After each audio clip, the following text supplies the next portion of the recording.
Hau egin genian,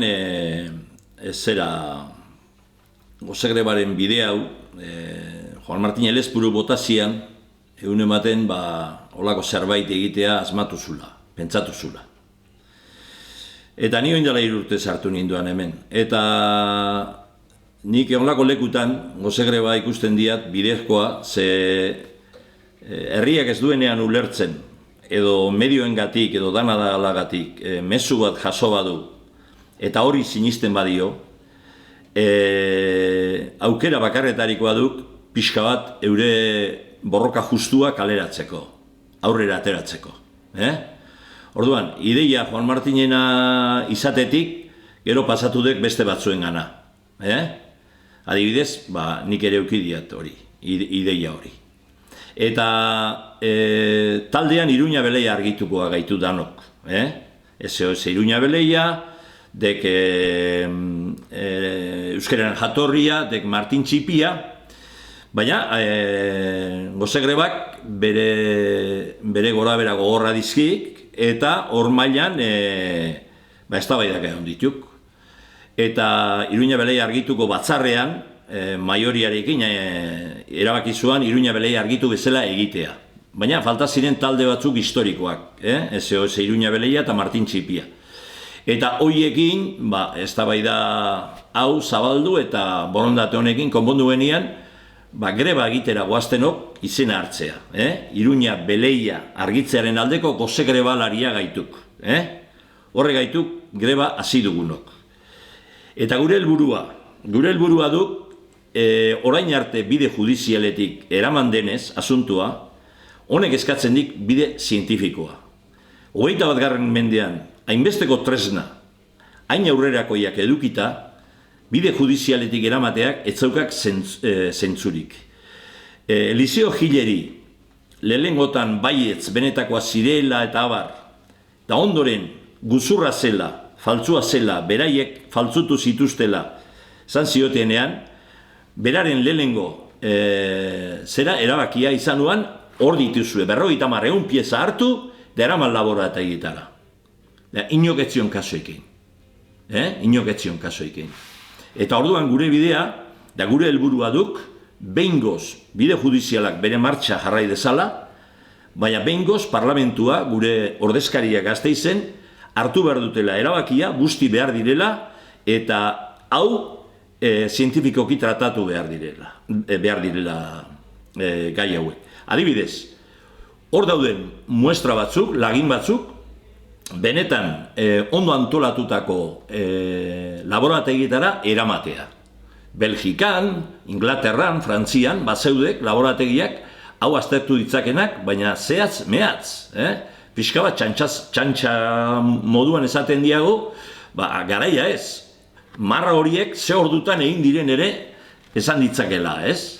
Horiek, laborategi horiek. Eta bestea du, hemengo zerak arkeologo batzuk, baina zer ikusirik ez daukatenak Lurmen, Eliseo Gil dauekin, ez da Arabako Foru Aldundiarekin, ez da Euskal Herriko Unibertsitatearekin, horietako batzuk, notariorekin falta egiten badu, berriro joatea Iruña Beleiara, eta han induzketak egitea. Eta induzketa horietan ateratzen diren pieza horiek berriro aztertzea. Bi froga horiekin, bata, muestrak laborategitan aztertzea, datak jakiteko noizkoa diren, eta bestea pieza barriekin egitea, guztiz garbi geratuko litzatekela afera hau. Gure ekintza, errekurso edo epaiaren bidetik haratago doa. Gu joan gera dagoaz kausara. Hemen agertu ziren euskarazko hitzak. Hemen agertu ziren kristautasunezko lehengo piezak. Eta epaiketa, Eliseo Gil eta guzti hauek dira ondorioak, ondorio latzak, biktima hundiak. Horregatik erabaki dugu haratago joatea. Eta gauza bat esango dizut. Agian, eta ojala, errekurso honetan Eliseo Gil libre aterako da. Ojala. Eta baliteke, faltsua diren piezak ere, balekoa direla esatea. Hori ere posible da. Baina uste dugu, 14 urtetan, zabaldu den, mantxa handi hori, eta medioak zabaldu dutenak, hori lehen horrian ez dutela ekarriko. Hori ez dutela lau haizetara zabalduko. Eta guk ere, burrukan gabiltzanok behar dugu jakitea, behingoz, benetakoa diren ala ez. Bakoitzak eduki dezakegu gure percepzioa. Baina, garbi izaten dizuegu. Egia bada, elizio libre dagoela. Egia bada, pieza horiek, benetakoa direla erabakitzen dela epaileak, guk alanda ere, aurrera jarraituko dugu eskatzen, zientziak erabaki dezala lehen esan dudan bezala. Muestra batzuk laborategietan, eta arkeologo barriekin berriro indusketa batzuk egitea. Gure helburua da, betirako garbi geratu dadila eta egiak irabazi dezala auzi honetan. Hau izan dugu eztabaida gure taldean, Iruña Beleia Argitun eta Eliseoekin ere. Pentsatuz, honako ekintza batek errekursoari kalte egin aldiola. Aurretik epaia zen, lehengo epaiketa. Han ere, kalte egingo ziola, ekintzarik egiten bagenu. Eta ikusi dugunez, epaiketan zer gertatu dan, guk zoritxarrez ez dugu uste epaiketa asko aldatuko denik. Zer errekursoetan bakarrik epaitzen da, epaiketan aztertu dena. Ez da gauza barrerik sartzen. Eta ez daukagu txaropen handirik. Egia esan, ojala erratuta banengo. Guk ez dugu uste honek kaltik egingo dionik, ez dugu uste epaileengan olako pisurik, olako presiori sortzeko gaitasuna dugunik, eta gainera garbi izaten diegu epaileei, bidea zita badaukazue, jarraitu ezazue, da bukatu ezazue.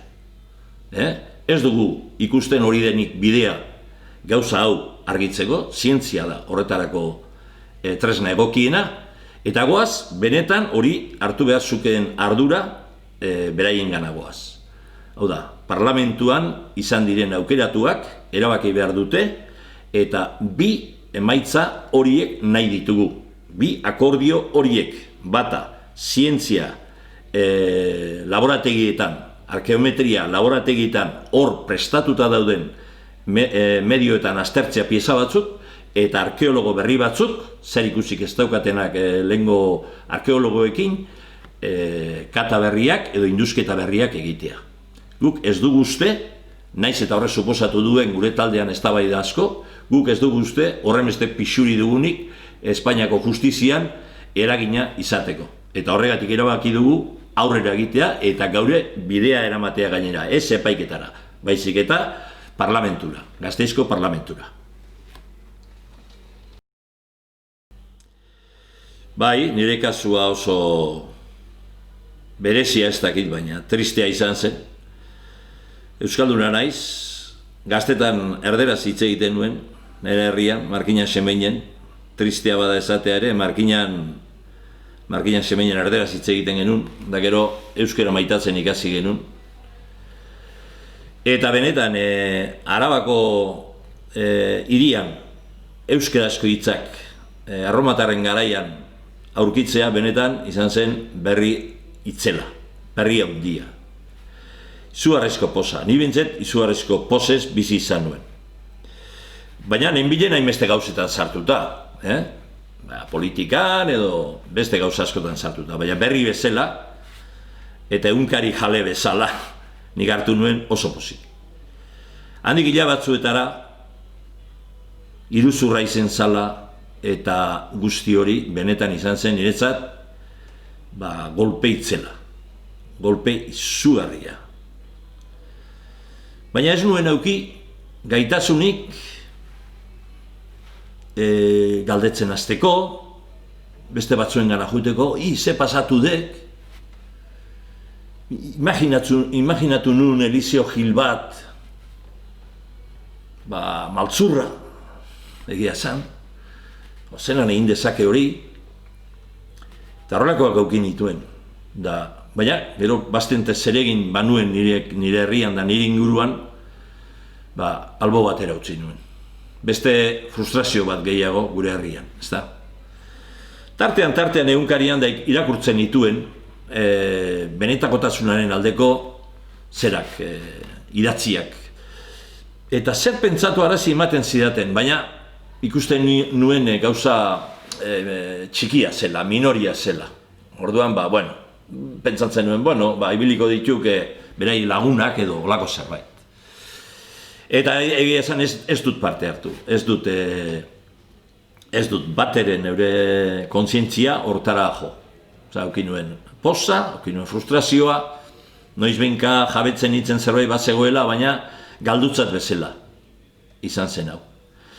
Eta gero, indala denbora asko ez, Kataluniako prozesuarekin guztiz barneratu nuen Kataluniako prozesua, agian Euskal Herrizko prozesuaren impotentziaren aurrean Katalunian poz asko hartu nuen, eta garbi ikusi nuen Katalunian zijoazten bidean aurrera egurra emango zutela. Odola egongo zela Katalunian. Eta konbokatoria bat ikusi nuen Bilbon, Arriaga plazaren aurrean, eta joan nintzen nire planarekin. Eta nire plana zan, Katalunia jasoko zuen zigorra handi baten aurrean, bake hiria zen Gernikan, Euskaldunok elkartasuna adiraziz goze greba bat egin behar genuela. Ni goze grebaren filosofian ikusten duzuenez asko sinisten du. Eta orduan ezagutze ez nuen persona batekin, Patxi Alainarekin, hitz egin nuen nire ideiataz. Eta arek, gonbidatu ninduen, Kataluniari buruzko Bilbon antolatzen ari zen taldera. Han planteatu nuen hori, da jenteak pixka bat, erdi txantxetan hartu zuen, garai honetan egurrik egotea, goze greba ere gaur egunean ez dala gauza eraginkorra eta horrelako gauzak. Gero, Lleidan ere egon nintzen, poliziai eusten, polizia izaten ari nintzelarik Euskal Herrian esaten zenuen hori indarrik gabe dena zela posible, eta hemen zelan ez da posible. Eta gero, buelta etorri ginenean, goze grebara joan ginen. Eta goze greban geunden bitartean, nire lagun Patxi Alainak, ja laguna egin da bai nuen, galdetu zidan ia Iruña Beleiaz ezer nekien. Benik izan nio, baina hori ja astuta dago, ez? Hori alde batean dago. Eta zelan egongo da astuta. Egin ditu bi kongresu, 2012an, 2016an, munduko zientifiko importantea daude benetakotasunaren alde, UPV atera zituen idatzi guztiak faltzokeriaren alde guztiz rebatitu dituzte, eta hemen benetan asko dago egiteko. Eta kontxo, niri orduan etorri zitzaidan burura, atzean bazeuden hainbat zientifiko, prestigiodunak, delego logika erabiliz, beraien prestigioa ridikuluan jartzeko gai izango ziren? Ze, karo, marea handia zan, faltzua, dara faltzua, eta kontxo, Patxiren bitartez, Patxi Alainaren bitartez, ikusi nuen hainbeste jende ona, kategoriko jendea, Txillardegi, Enrique Kenner alde batetik, baita ere Harris, Messi, arkeologian Messi ditzen dionik, eta horrelako jenteak interesa hartu hemen, eta gainera 2004 horri idatzi zituztela. Da hori izan zen nire zalditik erortzeko bidea. Esan nuen, honek ez doaz bere burua ridikuloa bialtzera, honek egi bat ikusi dut hemen. Da orduan, kulpable edo sentitu nintzen, aurretiaz ez implikatzea gehiago, da buru belarri sartu nintzen gai honetan eta hemen abil, hemetxe neukazue. Ibilbide honetan, benetan ibilbide aberatza, izan ditut oso anedota bereizgarriak eta nik uste grabeak ere bai. Bastidatik deitu zidaten kas taldea, kas txirrindulari taldea, eta hostal jatorrenak egiten zituztela konzentrazioak garaiaietan, kaminoan konpetitzera atera aurretik. Eta Ostal jatorrenako alabak ezagutzen hau eta deitu zidan nauk hitz egiteko mikrofonotik berrogeita hamargarren urteurren horretan. Eta ni hemen sartuta nengoen eta juntatu ginenan kas txirrendulari taldeko historikoak, Txomin Perurena, Paco Galdoz eta beste batzuk, eta maiburuan zegoen Roman Kenner. Roman Kenner, Kenner asko dira, baina Gorka Kenner eta Enrique Kennerren anaia da. Eta orduan pasatu zidaten hiru horri Kennertarren historia kontatzeko.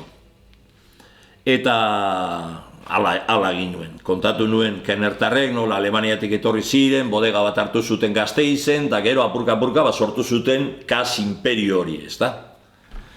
Hainbat erari hartu ditugu kas izenekoak. Orduen, aprobetxatu egin nuen, esanez, ez zirela bakarrik horretan saiatu Kennertarra, baizik eta euskal kulturari ere bere aportazioa egin ziotela, nok ez duen ezagutzen Gorka Kenner. Baina nahi nuela hitz egin hildako Enrique Kennertaz. Zeren Enrique Kenner izan zen filologoa eta euskaltzaindikoa, bakarra lehengo lau supervisoreak baietza eman ziotenak euskeraz atera ziren grafitoei, Santos Yanguas, Joaquin Gorrotxategi, Pilar Ciprés eta Enrique Kenner izan ziren hileetan baietza eta benetakoak zirela esan zuena, edo zutenek. Gero, Gorrotxategi berak idatzia da, asteburu baten, larun batean esan zuen benetakoa direla, Pirineotan pasa zuela asteburua eta hurrengo etorri zanean, astelenean asteartean esan zuen iruzurra zela. Orduan, Ciprés, Yanguas eta Gorrotxategik aldatu egin zuten benetakoa zana, faltsua zala esatera. Baina Enrique Kennerrek ez. Eta kontatu nuen, eta txaloak eskatu nizkion publikoari, Kennerrek mantentzea benetako hasierako hitz hori Iruña Beleian. Horregatik eskatzen nuen txaloa. Nun altzatzen da Roman Kenner, 80 urteko enpresaria, eskua luzatzen dit, eta esaten dit. Todo lo que has dicho es cierto. A mi hermano, estando moribundo, le vinieron todos los días Yanguas y Gorrotxategi a presionarle para que cambiase el veredicto de veracidad a falsedad. Eta ni geratu nintzen, harrituta. Lehengo batean, parlamentuaren aurrean, historia kontatu nien ertzainei. Ertzaine zeduen aurrean, dago parlamentuaren beste aldean. Da galdera zan, zer ote du Iruña Beleiak, zer eskutatzen ote du Iruña Beleiak, nun katedratiko hundibi, Yanguas eta Gorrotxategi bezala, bere idazkariak edo bidali beharrean, beraiek praka jetxiziaia hiltzen zegoen pertsonari presioa egiteko, aldatzeko benetakotasun zeretik faltsutasunera. Hori da nire ustez anedota bat, garbite argi agertzen duena hemen asko dagoela jokoan. Hori da bat. Da bestea, kontatuko dut, agian berak ez esango du, baina joan hitzen euskaltzaindiara. Nik, Andres Urrutia, bera notarioa zela eta ni Markina Semengo zinegotzia, 83ko uholdea pasatu zirenean, Markina Semen ere, aidean eraman zuen urak. Da orduan, ibili nintzen baserri gia bezala, esan ez baserritarrei ze galdu zuten esateko Andres Urrutia notarioari. Eta orduan, hemen sartuta gero, manifestu bat atara genuen, non 150 ezagun, famoso, deitu nahi duzun bezala, firmatu zuten, irteera hau, orain gu gozegreban ari garen irteera hau egiteko. Garbine Biurrun, Benito Lertxundi, Fermin Muguruza, Paco Aristik, hori ez, muestra batzuk egiteko laborategietan eta arkeologo berri batzuk induzketak egitean. Eta joan nintzen, notarioaren gana, zuzen euskaltzaindiera barik. Aurkeztu nintzen nor nintzen eta han aurkitu nintzen Andresekin. Da zer da kaso gabixola zauzten. Zanion, Andres, harritzen hau, euskera zaindu, euskera investigatu, euskera bultzatu behar duen etxeak, erakundeak, honako manifesto bat ez sinatzea. Eta berak esan zidan, ezin dugu sinatu ze batzuk alde daude, benetakoa direla, da beste batzuk faltsua direla diote. Bai, Andres, baina hau ez da faltsua edo benetakoaren alde.